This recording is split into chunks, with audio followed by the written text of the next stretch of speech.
Hey everybody, Jim Sammons here. Kayak Fishing Show live, brought to you by Ballast Point Brewing Company. As always, today we're having a longfin lager. It's German style lager brewed here in San Diego. Happy Friday, everybody. Hope you're having a good one. My wife and I actually went to Ballast Point Brewing Company in Little Italy last week or earlier this week. I don't remember when it was.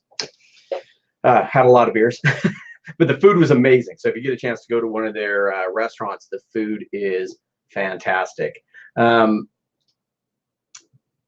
Thompson, how you doing, man? I'm glad I actually got this comment because I just got a notification on my other screen that Facebook is having some issues with streaming. So it's good to see that some people are actually seeing us. So glad to see that. So as a reminder, anybody that is interested in the cyber fishing rod sensor, again, if you punch in Cyber Gem on their website, you can get a 15% discount. So I'm curious if anybody has done that yet.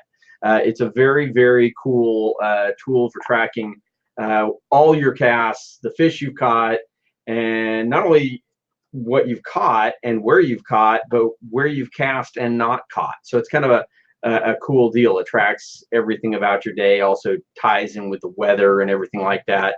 And it's through the app on your phone. So if you want more information than that about this, give me a shout and I'll be happy to answer it for you. But it's a pretty cool device. I've had a lot of fun with it.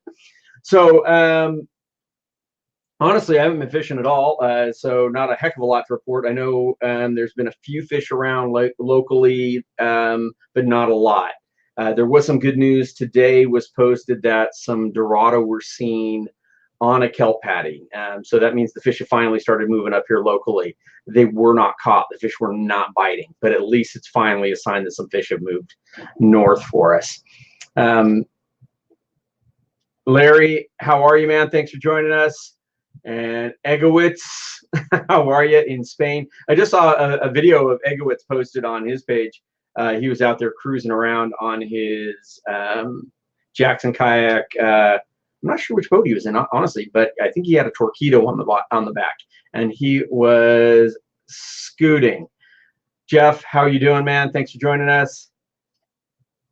Victor, first live chat with you. Well, Vic, thanks for joining us. I appreciate it. So today, I'm pretty stoked to have my good friend, my partner in crime for many, many years. We spent a lot of time traveling together. He was my videographer for basically 12 years. It wasn't until the last year that he stopped shooting for us because he's working more full-time with Jackson Kayak and working on some other personal projects. So my buddy, Will Richardson, I want to bring him up here. I'm probably going to have to change something because the background looks way too busy.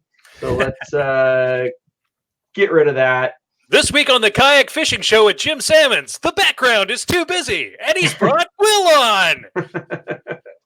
Will, how are you, man? I'm doing great. I'm doing great, Jim. I'm drinking a Black Oak Brewing Company Beat the Heat. We don't get Ballast Point here in Canada, so I have to make do with other. We can cheers. Cheers.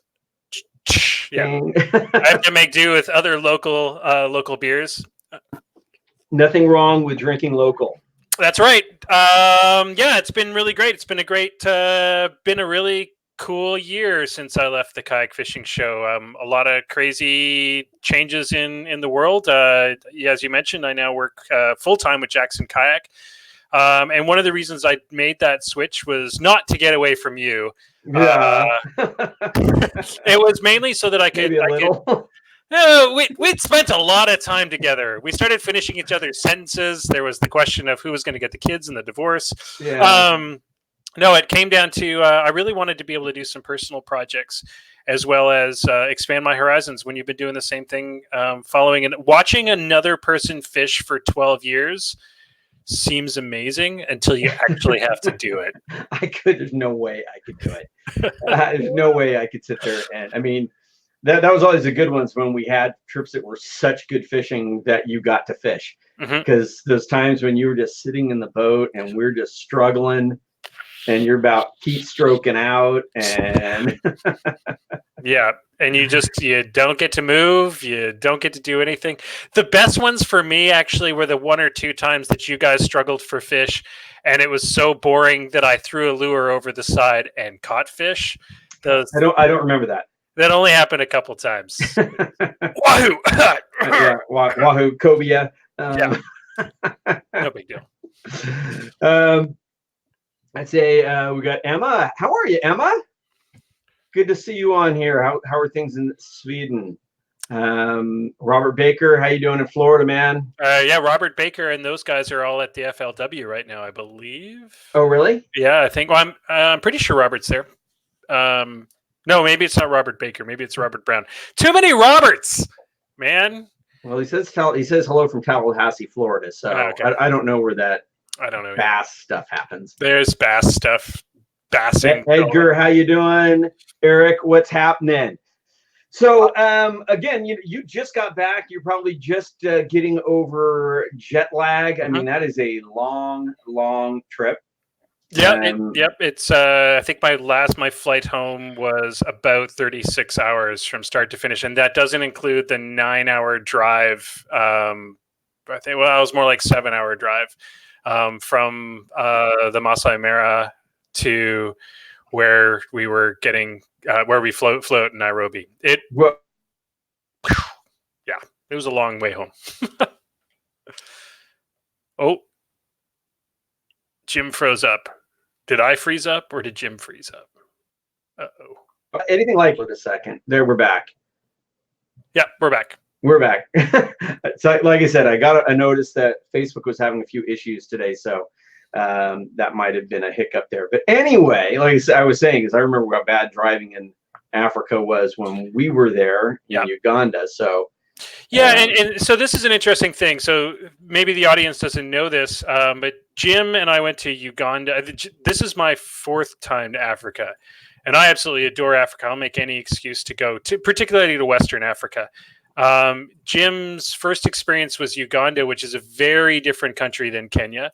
They are not as environmentally and tourist focused as Kenya is. So to sort of speak to this a bit, Jim, because I know your Uganda experience was not the greatest in the world, but Kenya's a bit different. Kenya's a lot more lush and just an incredible amount of wildlife. Would you say environmentally wise, it's kind of similar to what you would say Panama versus Costa Rica? How I mean, Panama is still awesome, but I mean, Costa Rica is embraced ecotourism so much, where Panama basically it just relies on all of its money through the canal. Yeah, so I'm not gonna environmentally is second. Yeah, I'm not gonna. I mean, the numbers. I'm not an expert on the numbers, but I believe I was told that tourism in Kenya is their 3rd largest industry. So there is a lot of time and effort being put to protecting wildlife. Unfortunately, the March of Progress in Africa, which is happening all over Africa, but the March of Progress is carrying forward. The population is still growing, and they still want they want all the things that we've already done to places like Europe, where they want power lines to every village and all that type of stuff, and that often causes conflict between the wildlife and the people, and that's really what I was there to learn about, and it was pretty amazing. Okay, so we kind of jumped the gun a little bit. Didn't really because we just started chatting. So First off, let's talk about the companies that kind of pay the bill. So you work with Jackson Kayak. I do now, and just anything interesting, anything cool going on with Jackson Kayak? Well, we just finished up ICAST, and ICAST, of course, is the biggest time of year for us to release our new boats. James comes on your show pretty regularly. I'm sure he's spoken about the 2 new boats that we're coming out with now. At this very second, we're working on a boat called the U-Pick and the Kilroy HD. The Kilroys are one of our biggest sellers. It's a super awesome boat, and it's a sit inside kayak, which has a place in the market. As you know, for sit on top fishing kayaks really rule when it comes to kayak fishing.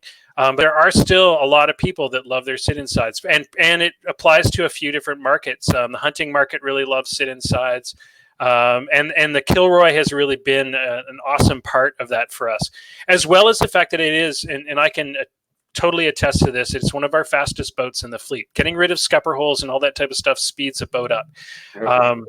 Not great for the ocean because you have to launch and surf coming into a sit-inside kayak with a hole that big in it. Yeah. Well, we have lakes here that are no water contact. Yeah. So you can use a wreck boat like that, a sit-inside, where you cannot use a scuppered boat. Yep. So it definitely has its place for that. And yep. Like I said, the flat water, freshwater. I mean, I've paddled the Kilroys, and they do paddle really, really well. Yeah, they're super maneuverable, super fast. So the HD was something that we've been working on for a while. We knew that we wanted to do an HD. We knew it was something that everybody wanted. And what we really focused on this season, and I'm not a designer, I'm on the marketing side of things. So, when I say I really had like zero to do with it. But the guys this year in the design area really wanted to focus on making our boats super kittable. So super adaptable and able to do a lot of different things, and really all about you being able to going back to really the roots of kayak fishing, which, as you and I know, when we started, was more about the fun of coming up with doodads to rig out your own boat. Back when you started, there was no such thing as rod holders that you could buy at the store that were built for kayaks. Right. And I mean, you developed some of the first ones that were on the market. And that's really what we want to go back to. Now that there is all these different accessories you can add, let's make boats that are just ready for it. So that's what the Kilroy HD focuses on. When it does hit the market, you can check it out. Some of the stuff we posted for iCast. It's got a big front area that has strap down spots, big, large track areas to add gear track, to add all your accessories from Ram and Yak Attack. And the same thing goes for the U-Pick. I'm sure you've heard the story before. People ask us what U-Pick means. It's the name of the tribe of Inuit that developed the first kayaks and are known as the first kayak anglers. And the goal with the U-Pick was to make a super adaptable, a boat that could be anything. Something from a touring boat to a fishing boat to a hunting boat to a wreck boat. That's what that kayak is designed for. And that should be hitting the market pretty soon. And then last but not least, you're a big fan of Blue Sky, with the new Bass Angler 360, which is pretty wild. You've seen it firsthand. I did. The plastic glitter boat. No pedal drive. I mean, it's made for a trolling motor only. And I could see putting a Torpedo on the back of that thing, or the Minn Kota or whatever up on the front, and probably both, and your dual power poles. I mean, it's pretty well ready. And I must admit, I thought it was kind of weird at first, but then it's like you look at that without eliminating the power drive or the pedal drive, all of a sudden you have that open deck there. Yeah. It's a pretty amazing boat. So and that's really, so that's EJ's baby. He really wanted, he loves the Blue Sky, but he really wanted an FLW. Like, he wanted a bass boat. He wanted a Blue Sky that was a bass boat. So kayak meets bass boat, and that's really where that's going. So that's the really exciting stuff that's going on. Couple of small announcements. We just released the new Bite seat. It's for the 2020 Bite, but we have made it available for those people that have the 2019 Bite. That was yesterday. That's pretty exciting stuff. And right now the whole team is at the FLW right now. We got, everybody's there really, at the big FLW, hooked up with Kayak Bassin this year, or the KBF. Right. So that's, the future is crazy right now for kayak fishing, and I'm super stoked to be part of it, and super stoked to be part of Jackson, to be absolutely honest. It's been a cool year for me. Yeah, they're doing so much, and it's as I said, the bass fishing, that whole tournament thing is just really, really blown up, and props to Chad for really what he's done, and wish him well. Of course, he got in a really bad car accident a week or so ago, and luckily they were okay. So anyway, we got a couple people saying hi. Kayak Panda saying hola chicos. What's up, Kayak Panda? Hola, Kayak Panda. Jeremy, thanks for joining us as always. Serge, hello from Ottawa. That's where I am right now. It looks like I'm from Sweden right now, but that's right. Jane, how are you? She's another Jackson Kayak team member. Gene, the bass fishing machine, also known as by far the friendliest person in kayak fishing right now. Gene is wonderful. Hi, Gene. Yeah. And then we have. Oh, you're a scupper hole. Oh, who's that guy? I don't even know that guy. He's probably looking through your window behind you now. How come I'm not on the show?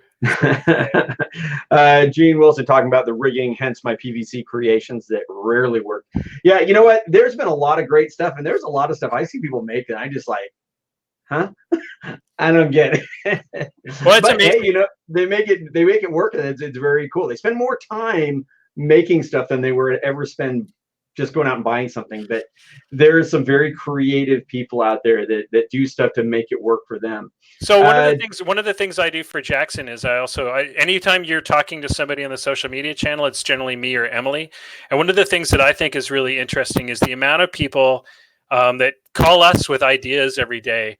And it's, people are still adapting and coming up with new ways to do things. And honestly, I know they all want us to do it and make them the perfect thing that they want, but there's just some cool stuff that people are making, and it's like, more power to you, man. Like, we'll make the kayaks, you make the stuff, Dave Thompson, are those new kayaks available now?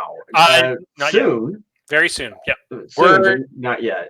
Yeah, we're ahead of, as far as I understand it, the development of those kayaks is ahead of schedule for the first, the team this year did an amazing job at getting the nitty gritty done early, and I think those will be available very soon. They're on the docket for 2020, but I don't think it'll be long. I think after PSR or Paddle Sports Retailer or something like that, you'll probably start hearing about them. Our buddy Craig Miller, what's up, Craig? How are you? Craig, my Padres beat your Rockies very easily last night because your Rockies made about 50 errors. So Craig and I drank too much together once after he spent far too long toying with a black marlin that did not know he was there. Gene Wilson says hi and thanks, guys. So okay, now I think we've paid the bills. We've talked about Jackson Kayak. The reason I really wanted to bring you on here was to talk about your latest trip, your latest adventure to Africa. Mm-hmm. You were there to make a documentary, but I really want to just leave it to you to tell exactly what you were doing, because I don't know. All I know is I enjoyed a lot of great pictures while you were on the trip. Well, I mean, so about 7 years ago, I'm going to say 7 or 8 years ago, I was contacted by a group called Artists for Conservation. Artists for Conservation is a group of artists from around the world who are mainly wildlife artists who have decided to take some of their time and effort every year to make sure that they protect the wildlife that they paint, sculpt, photograph, video, that type of thing. They wanted to, so it's run by Jeff Whiting and his wife Yaz. Jeff Whiting is the brother of Ken Whiting, who was our producer on the kayak fishing show for years. So that's how that whole thing tied together. And that was the first time I got to go to Africa to film their first documentary, which was on a place called Soy Sambu. We also visited the mountain gorillas and worked with the Mountain Gorilla Veterinary Project at that time, which is another really cool story. Those videos are up on YouTube if you check out AFC. They exist there. And then we went to this place called Soy Sambu. Soy Sambu is a conservancy, which is basically publicly yet privately owned land. I could get the guys to explain it a little bit better. I'm going to make mistakes, and I'll apologize to anybody who I've worked with when I get these little things wrong, like the name of animals.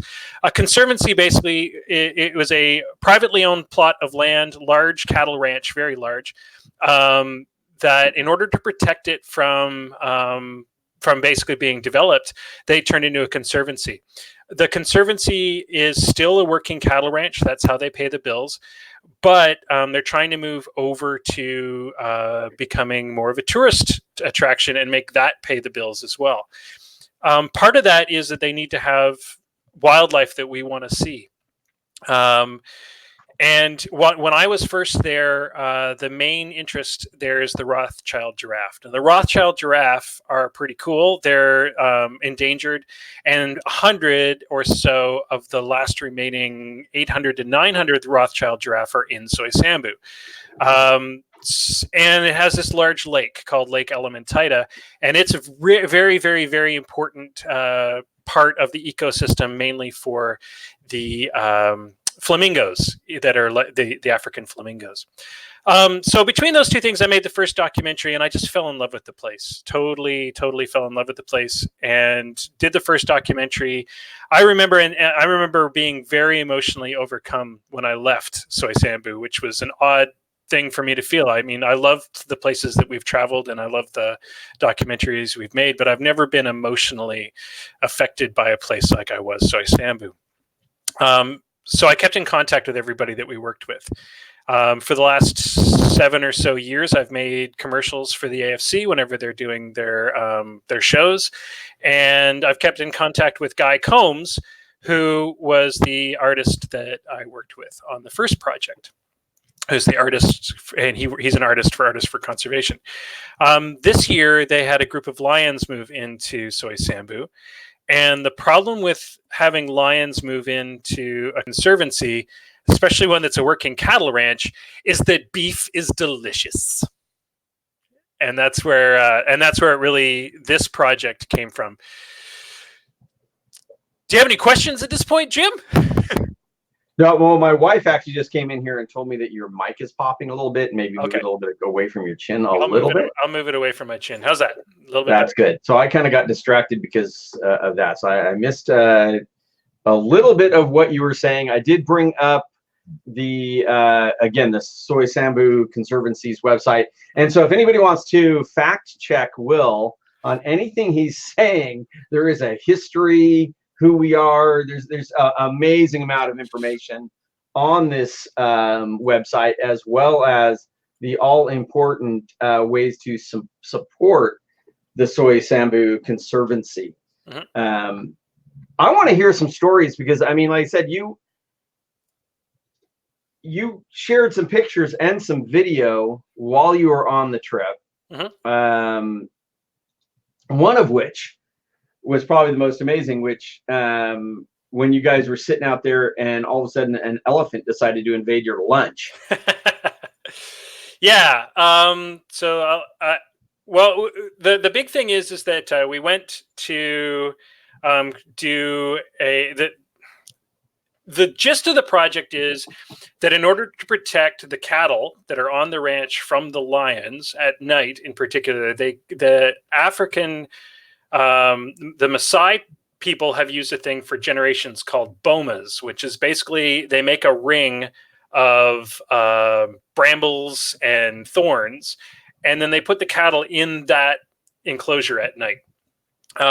What Soy Sambu has done is kind of taken that one step further. They've created these metal structures that they can keep the cattle in at night, and it's basically a circular fence, a movable circular fence. And the cattle go in it at night, and it's high enough that the lions can't just leap in. And it keeps the cattle very tight together so that when a lion attacks, the cattle don't freak out. Because what happens is when a lion attacks, if you have too much room, the cattle get stirred up and they trample each other. So it does sort of a dual purpose. So we went there to film that and to help them do the project. We were supported by a group called Jackson African Safaris. Great name, by the way, Jackson African Safaris. Do they have kayaks? They should. Tim and his team at Jackson African Safaris paid out of some of the revenue that they got for the safari to make the film, and that's how the film got made. So we went to Africa, and we spent a week at Soy Sambu filming for the documentary, and then we got to go on a safari.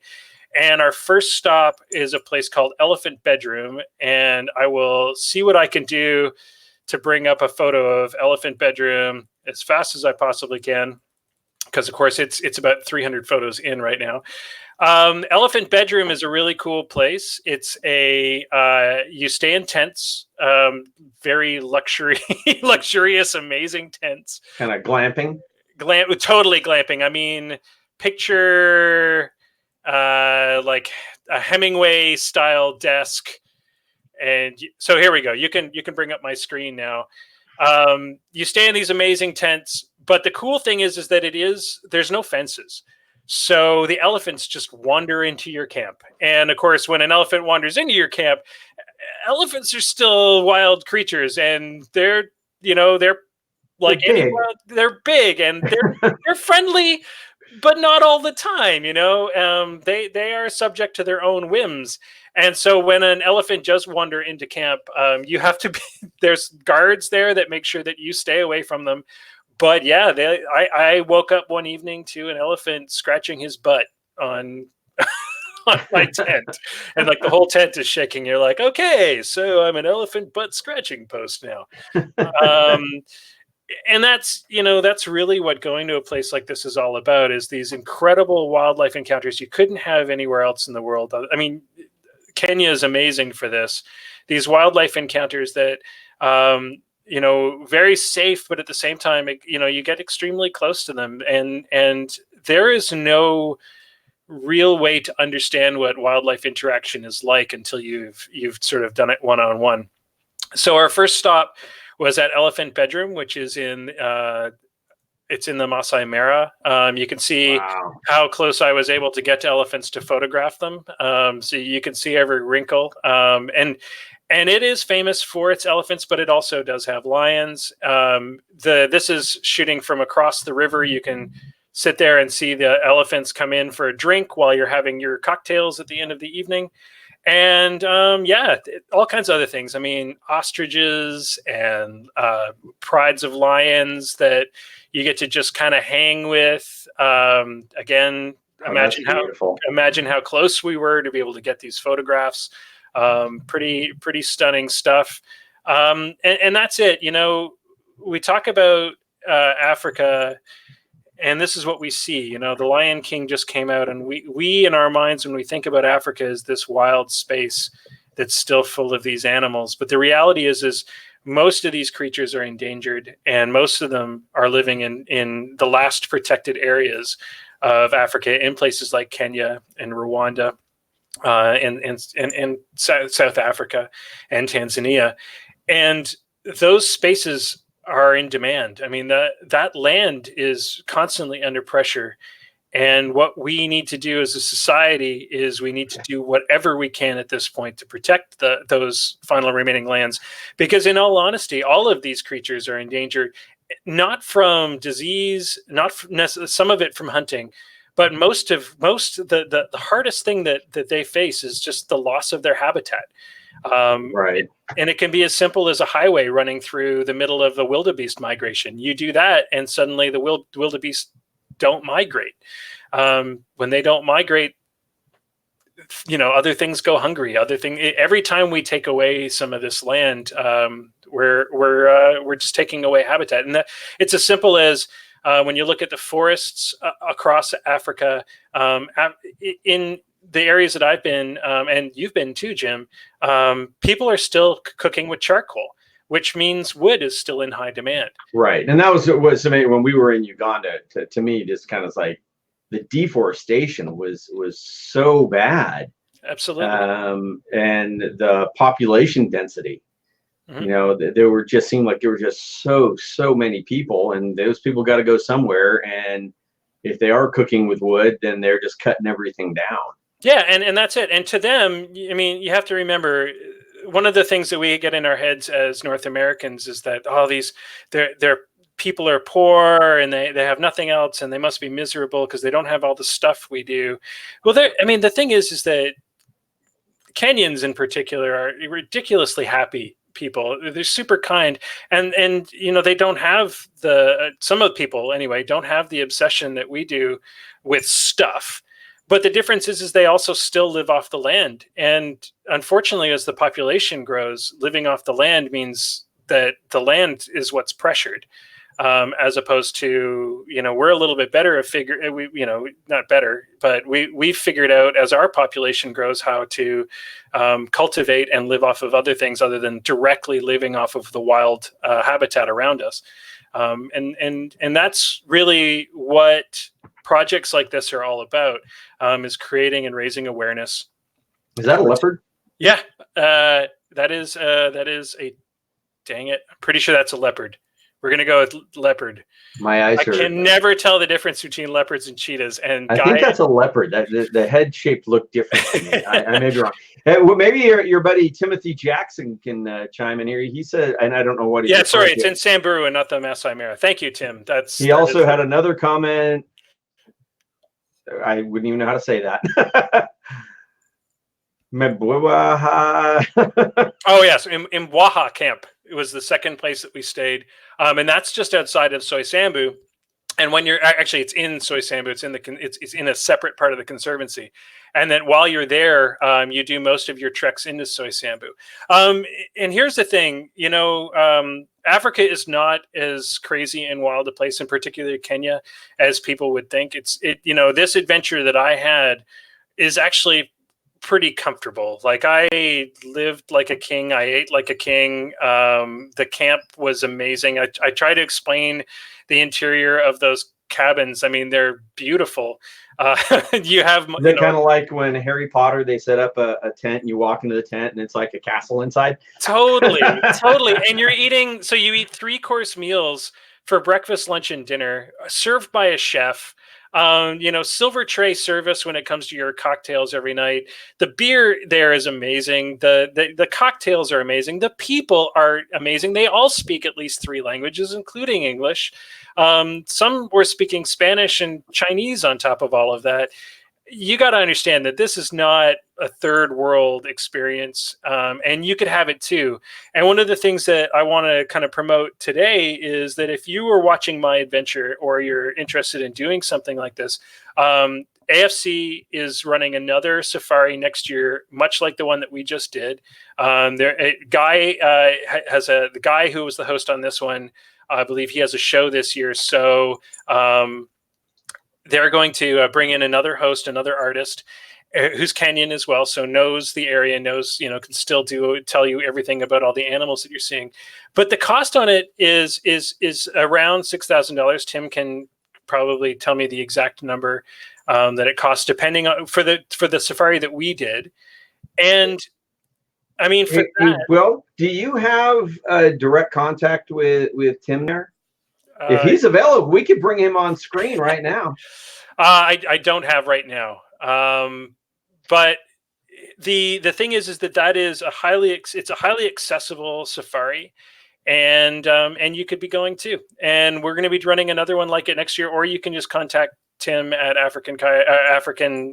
Jackson African Safaris, and he can set you up with the same group that we went with, Ibis Tours, who are the people that were on the Kenyan side.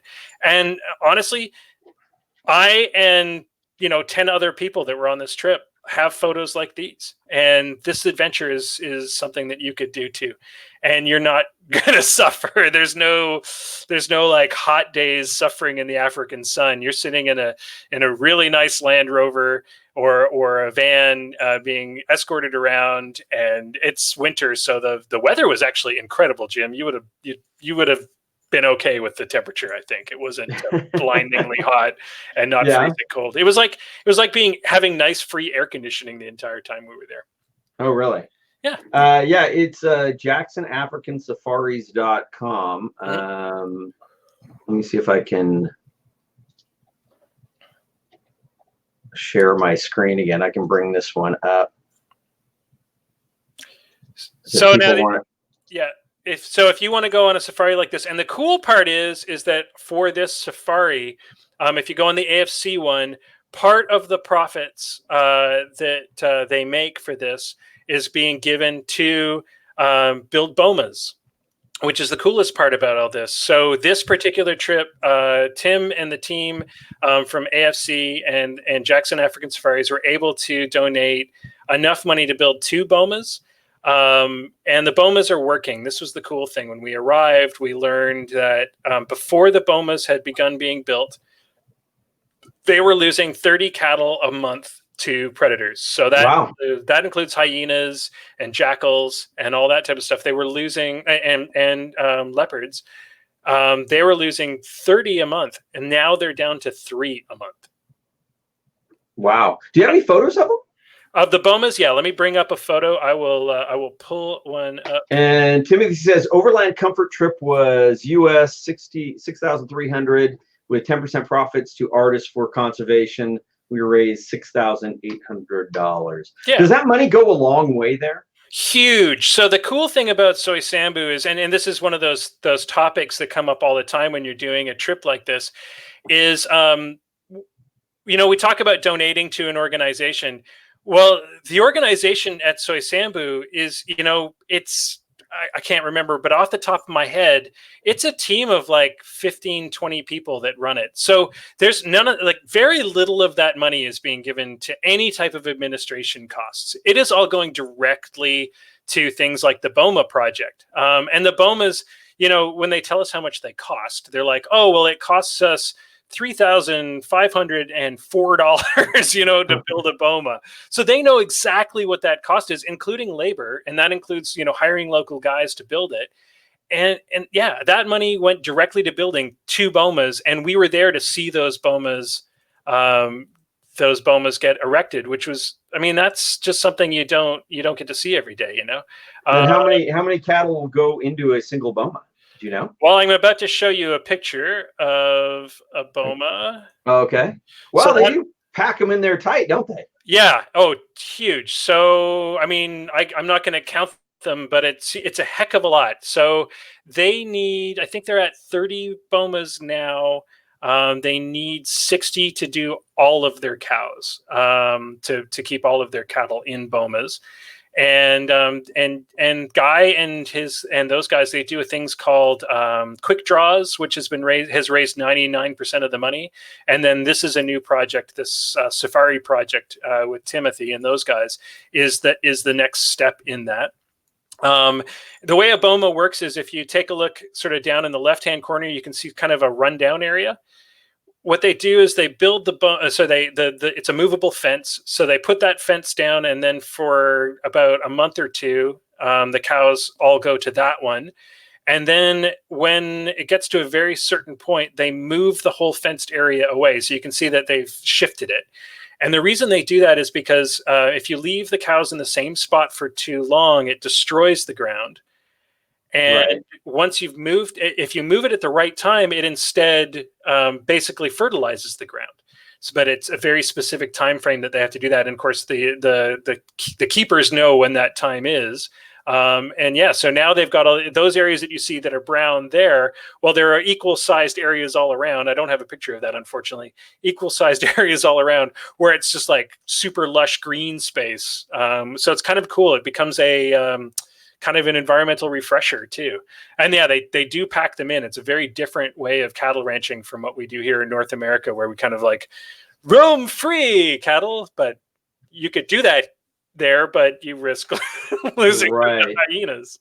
Well, I can see your point. If a lion is trying to get at them and then all of a sudden they all start stampeding and trampling each other and, animals getting injured that way. This way, they're so packed in there like sardines for the night that they just stand there. They maybe get disturbed, but they can't move. Not gonna do it. How high is that fence?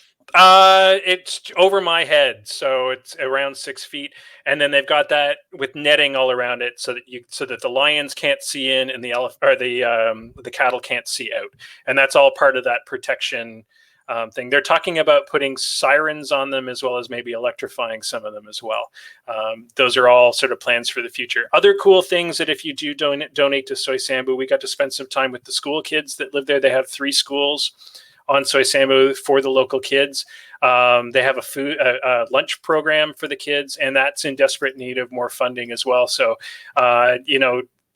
the amount it costs to feed a kid at a school is minimal. And these kids, interestingly enough, one of the cool things that we learned is some of these kids are going off to Harvard and stuff like this afterwards. So, I mean, supporting a project like Soy Sambu has a direct impact on the environment and a direct impact on people's lives in that area. Because you're not just giving money for some water tap somewhere that may never get used. You're giving money so that you're giving money for people to actually have jobs, which Right. I always feel is a lot more impactful. What's the poaching situation there?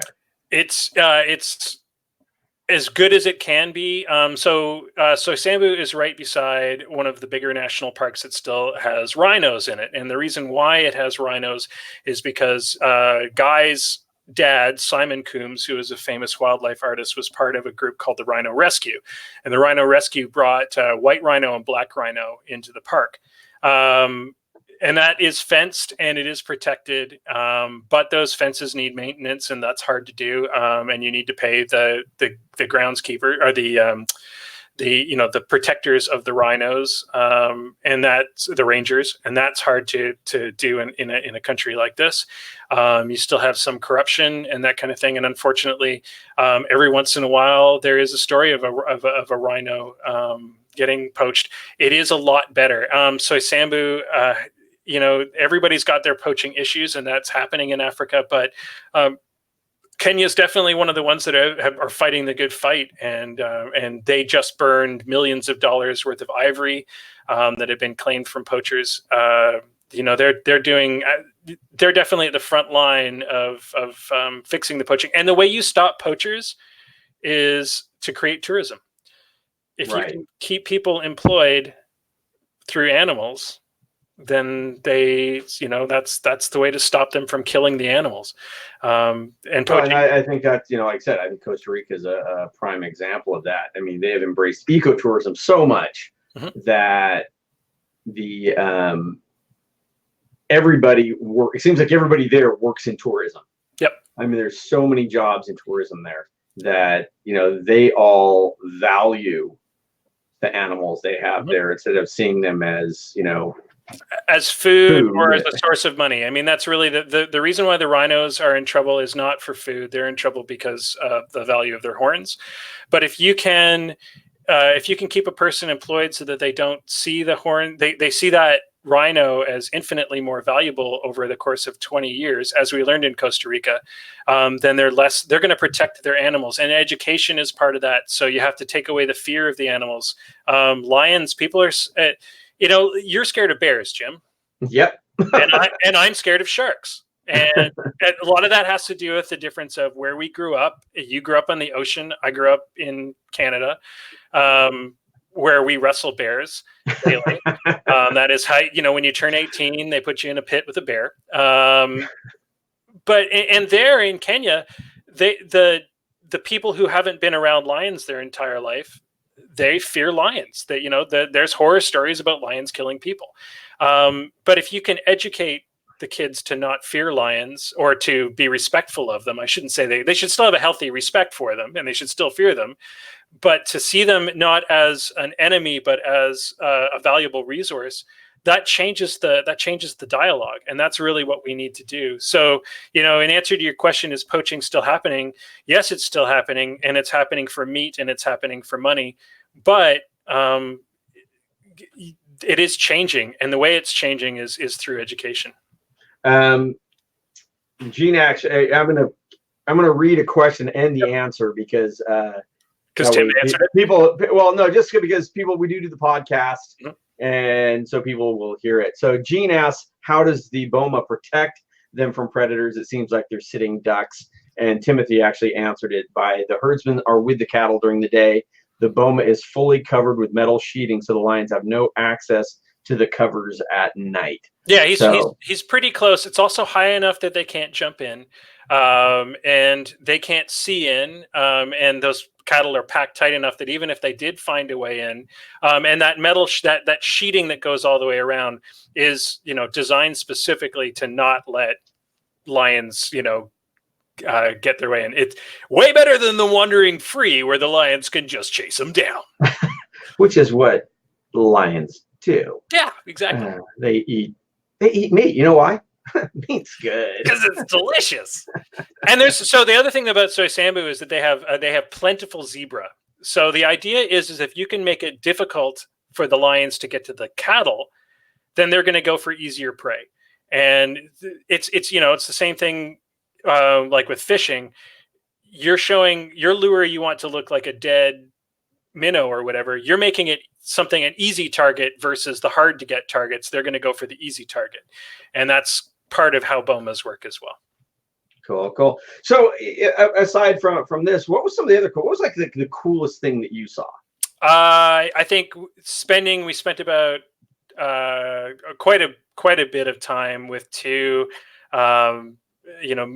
mid-teen male lions sitting there gnawing on bones, and they're just like and you could hear the bones cracking, and I mean we're only like 20 feet away from them, and you just see them, and they're just looking at us like, what, they're just, I mean, the flies, because it's right while we were there, and I think it's still going on, the wildebeest migration was going on, and as the wildebeest come in, they just bring in flies. Like, it's like being at a cow farm, just thousands of flies. So these lions are just covered in blood and flies. That was pretty amazing. I got to spend some time at the giraffe sanctuary in Nairobi, and you feed the giraffes, and if you put one of their little pellets in your mouth, the giraffe will lick your face to get the pellet.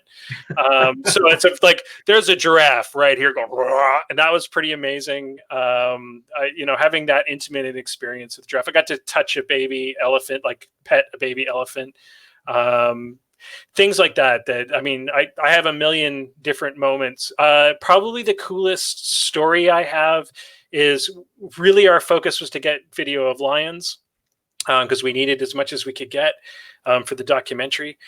To do that, I started really focusing on it with our guide, John, who is just really amazing Kenyan guide. He was the old salt, he'd been doing it for a long time, and he knew where everything was. And he and I started working together to find birds, which was exactly like you and I working together when we were fishing, Jim. It was like, Jim, birds over there, because I could see them from the support boat. And it was kind of like that. John, birds over there. And we would look for vultures circling. Oh. And we saw a bunch of vultures circling, and we moved up to where the vultures were, only to find like 6 big vultures sitting on the ground.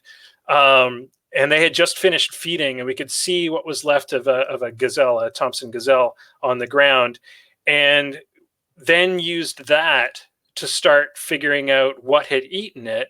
And then slowly over the course of the next hour, from tracking those birds, tracked down a cheetah that had just bedded down. And the cheetah just had this massive distended belly because it had just finished like totally gorging itself. And it's just lying there with its belly hanging out. And it like couldn't even raise its head. It was like it just went right back to sleep. But that whole experience of like being on the African plains and using the animals, the same way we would fishing to track this cat down was just, I mean, what a cool experience to have that. Right. Like, oh, we found it, and be the first one to spot it and all that kind of stuff. And you pretty much nailed off. I mean, you saw leopards, cheetahs, lions. You said there were like 4 different. I had no idea that there were 4 different.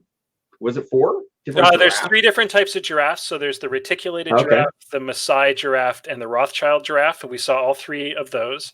There's a thing called the Big 5, which comes from the hunting days, from the original safaris. And the Big 5 are like, you need, when you go to Kenya, you want to come back with photographs of the Big 5. And that's Cape buffalo, elephant, rhino,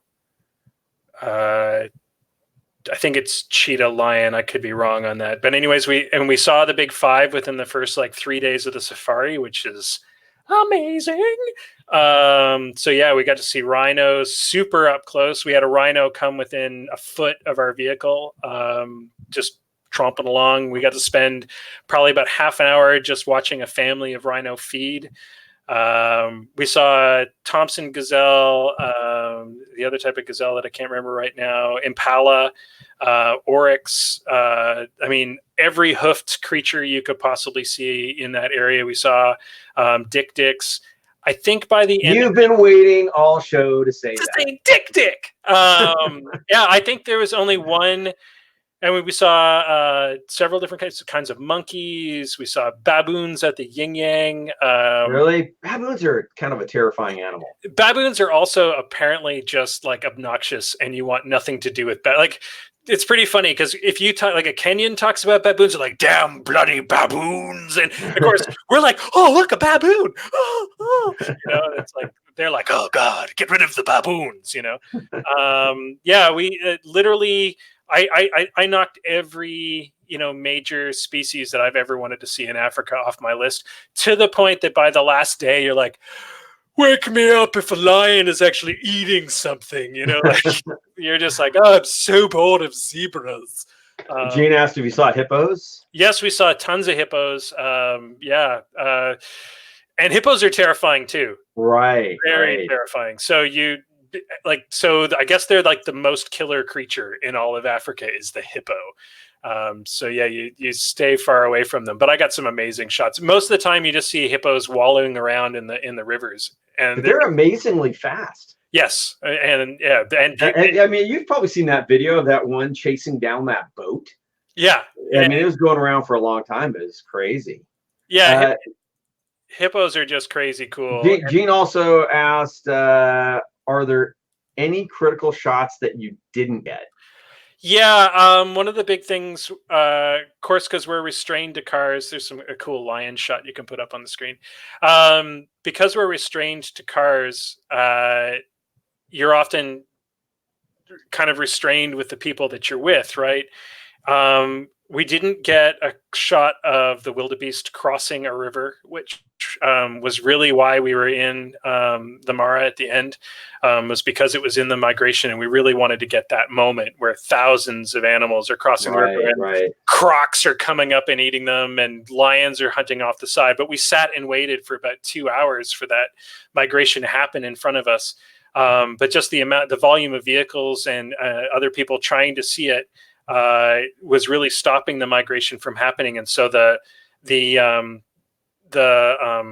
guards asked everybody to pull way back, and so we left to go look at some lions that we'd heard about.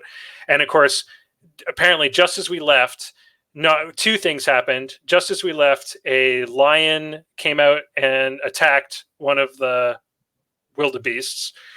And then, and apparently, so it's like, we're getting that over the radio. It's like, oh my gosh, did you see that? And we're like, no. And so we came back, and apparently when we left again, apparently that's when the migration happened. One of the mini migrations happened. So we missed, there was just things like that happen. Well, it's nature.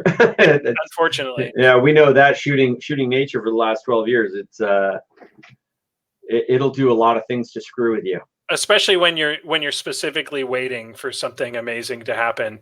But that's a cool. Oh, look at that. So, but I mean, I'm not at all bummed about it. We got to see so many cool things, but that, those we really, really wanted to get a shot of a lion attacking.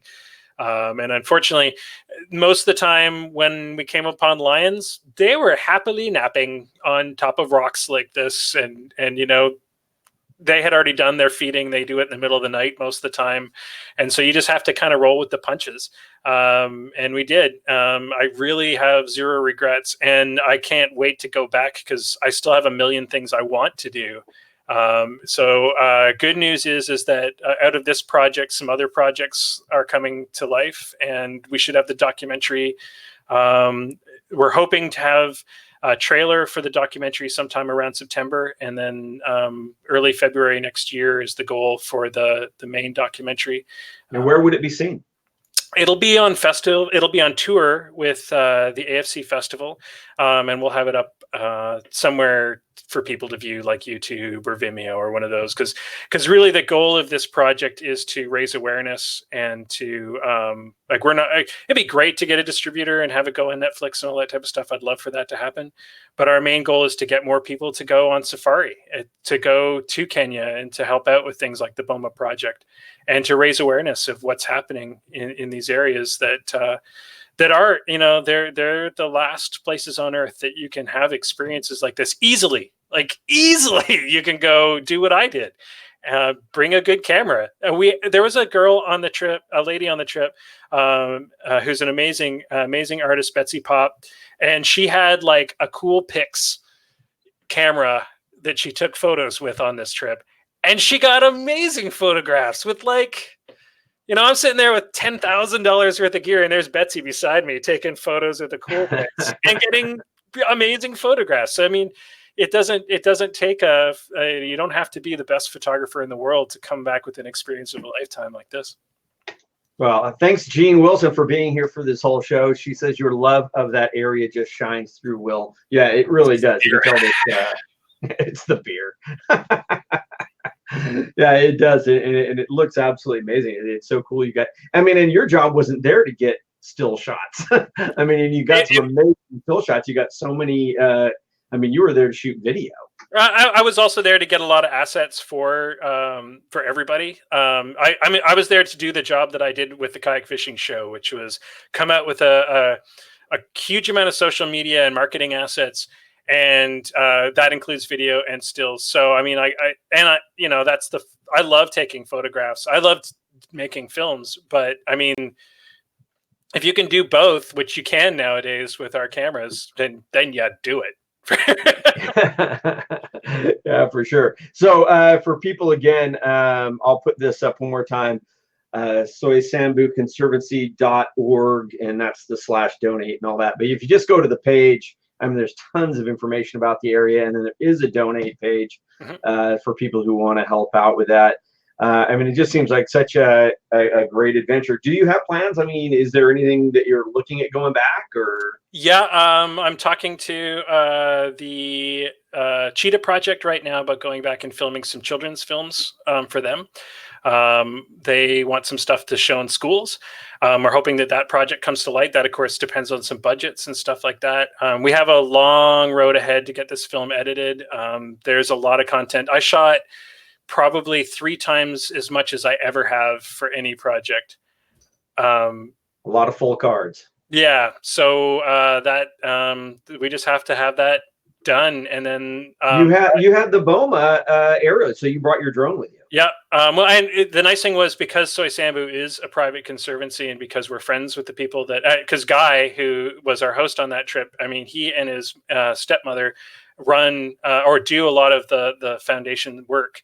And we're able to get permission to fly drones there. You can't fly drones in any of the national parks or anything along those lines, but we were allowed to do some, as long as we weren't interfering with the animals in Soy Sambu. So there's going to be some incredible shots of things like flamingos taking off and bomas, and I got drones of giraffes, you know, herds of giraffes running and stuff like that. Like, you can't buy an experience like that. Yeah, well, as a matter of fact, you can. Oh, you can. They do safaris. Hey, you can go. You can go. Yeah, please, if you ever, people talk about wanting to go on a trip like this all the time. It is the trip of a lifetime. And in the grand scheme of things, I know to some of us, $6,000 seems like a lot of money. When some of that money is also going to a really great cause, that lessens that blow a little bit. And it's easy to get to Kenya. Nairobi Airport is top of the line airport. And in all the countries that I've been in Africa, Kenya is by far one of the most beautiful, friendly, and you'll love it. You feel safe? Absolutely, 100%. I feel safer there than I do in certain parts of the United States. Let's just put it that way. Yeah, lately for sure. Yeah. Yeah. So, but I mean, I remember when you went on your the jungle, the gorilla part. There were some sketchy times there. That was mainly because we were supposed to go into the Democratic Republic of Congo, which is a part of Africa that is a little more dangerous. Really, you know, we have this strange. There's like a huge thunderstorm brewing over my head. We have this strange thing in North America where we think of Africa as this deep, dark place. I mean, the first thing that you learn when you get to Kenya is that the food is, you know, you don't have to worry about the food. The places that we were in, even though we were taking malaria meds, were not malaria zones. You know, the people are just incredibly friendly. There's security everywhere because of the bombing that happened a few years ago. So you do pass through a lot of security, but that, you know, that's one incident that happened 3 years ago and they took it super seriously. So you're, you know, anytime you're going into a large public space like a mall, you know, you're safe because there's proper good security there. And that's part of it. Like, and it's just such a first class experience that it will blow your mind when you get there, because your perception of what Africa is completely wrong. It's Kenya. I shouldn't speak for all of Africa because I don't know all of Africa, but Kenya in particular, and my understanding, Tanzania as well. Just, you know, they make sure that you are taken care of. And man, I gained some weight. I ate a lot of really delicious food. That's awesome. Well, as always, these shows fly by. We're actually over our 1 hour point. Thanks so much for coming on here and sharing the stories and the pictures and everything else. I know that you post a lot up on your Facebook stuff. Do you have I mean, other than a personal page, do you have a professional page where you be throwing? Well, the best place to see anything I'm doing right now is my professional stuff is mostly on Instagram, particularly my photo stuff. You can find me at the Travel Beard on Instagram. Well, cool. And thank you, Jim, for supporting this project and for helping us get the word out. Anything we can do to let people know that this stuff is available and that you can help out, it helps everybody. Yeah, it's awesome. It looks like a really cool deal. And again, I'll toss it up there one more time.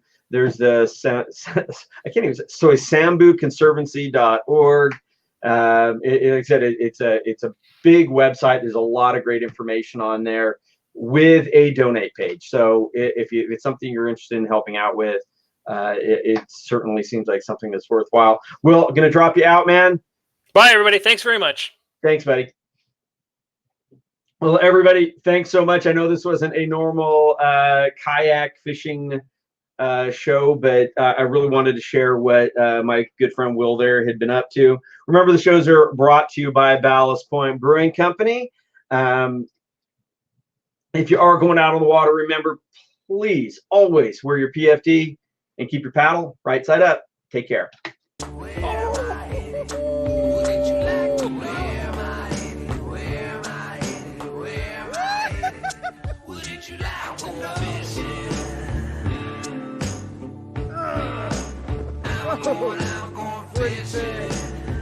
Woo!